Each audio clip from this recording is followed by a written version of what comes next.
Ayun, good morning mga master. So, dito tayo sa isa sa mga spot namin dito sa Sabangan. Ayan, try nating manguha ng isda. Talakitok nga pala yung nakukuha namin dito.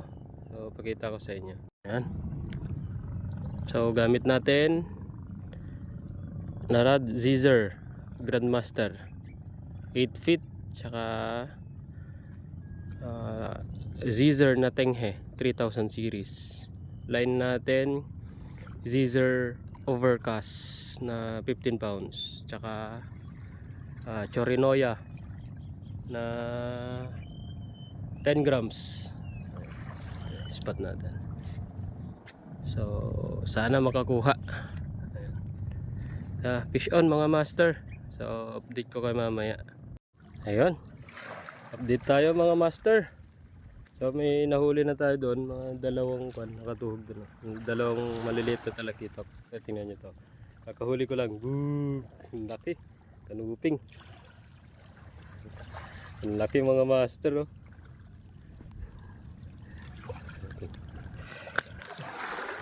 Yung laki.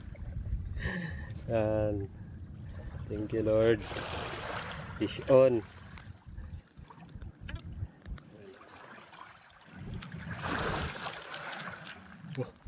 Oh, sir. Ang laki. Oh, kasing laki na ng mukha ko. Thank you Lord. May ulam na yung asawa ko. Yan.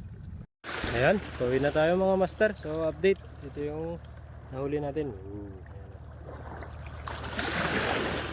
Kinang ko no, kanuping. Ay, medyo malalim na kasi. Talakitok tsaka kanuping. Ayan lang, shoutout nga pala sa grupo natin 007 Anglers. So ayan, fish on mga master. Salamat.